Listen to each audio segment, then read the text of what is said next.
दोस्तों, आज के iFactioner के लर्निंग वीडियो ट्यूटोरियल में हम इंग्लिश के 3 वर्ड्स जिनमें शामिल हैं बैंड, बैंक और बार के मीनिंग को उर्दू और हिंदी में समझेंगे।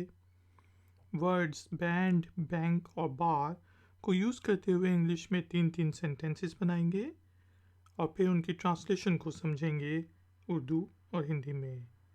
ट्यूटोरियल थोड़ी गौर से सुने क्योंकि आखिर में है एक छोटा सा टेस्ट।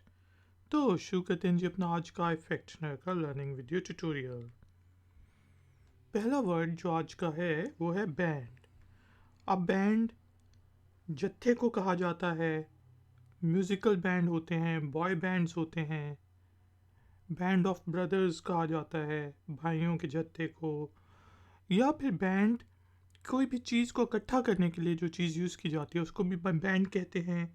जिस तरह हेयर बैंड हो गया कि बालों को इकट्ठा करने के लिए आप हेयर बैंड लगाते हैं। रबर बैंड यूज़ किया जाता है डिफरेंट कामों के लिए। चलें बैंड को यूज़ करते हुए इंग्लिश में डिफरेंट सेंटेंसेस बनाते हैं, उनकी ट्रांसलेशन को समझते हैं। पहला जो सेंटेंस है वो है I am a part of a music band, कि मैं एक मौसीकी के बैंड का हिस्सा हूँ। I am a part of a music band. इसी तरह हम कह सकते हैं कि use the hair band for your hair, कि अपने बालों के लिए हेयर बैंड का इस्तेमाल करो। Use the hair band for your hair. इसी तरह हम कह सकते हैं कि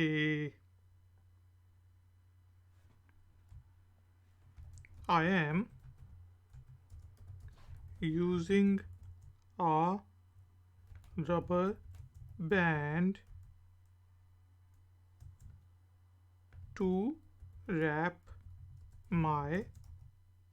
up my money। भाई अपने पैसों को रैप करने के लिए मैं रबर बैंड का इस्तेमाल कर रहा हूँ। I am using a rubber band to wrap up my money। आज का जो दूसरा वर्ड है वो है बैंक। अब बैंक के डिफरेंट मीनिंग होते हैं। एक तो जिस तरह बैंक होते हैं जहाँ पे पैसे रखे जाते हैं, निकाले जाते हैं, उसको बैंक कहा जाता है। इसके अलावा जो तट होता है या साहिल जो होता है, बैंक ऑफ द रिवर, दरिया का किनारा जिस तरह होता है, उसको भी बैंक कहा जाता है। यहाँ पे हमारे पास जो पहला सेंटेंस है वो है this is the best bank in the country, कि ये मुल्क का बेहतरीन बैंक है। This is the best bank in the country. या फिर हम इस समय बैंक को यूज़ कर सकते हैं कि she is standing on the bank of the river, कि वो दरिया के किनारे पर खड़ी है। She is standing on the bank of the river. एक और सेंटेंस बनाते हैं वर्ड बैंक को यूज़ करते हुए। जिस तरह मैं कहता हूँ कि I am going to the bank to withdraw some money, कि मैं कुछ पैसे निकालने के लिए बैंक जा रहा हूँ। I am going to the bank to withdraw some money. दोस्तों, आज का जो तीसरा वर्ड है वो है बार। अब बार के भी डिफरेंट मीनिंग होते हैं। जिस तरह बार का मीनिंग हो सकता है, जिस तरह आयरन बार होती है, लोहे की जो रॉड सी होती है, सलाख, उसको बार कहा जाता है। या फिर इसको हम रोकने के लिए भी यूज़ कर सकते हैं कि he is board from coming here वगैरह वगैरह। या फिर मैं खाने को, शराब खाने को भी बार कहा जाता है। चलें कुछ सेंटेंसेस बनाते हैं इन्हीं मीनिंग्स को यूज़ करते हुए। तो हमारे पास जो पहला सेंटेंस है वो है the bar is too high, कि भाई बार इस दफ़ा जो है बहुत हाई है, मेहनत करनी पड़ेगी। जिस तरह अगर आप एग्ज़ाम दे रहे हैं और एग्ज़ाम में बहुत ज़्यादा कंपटीशन है, तो हम कहेंगे the bar is too high.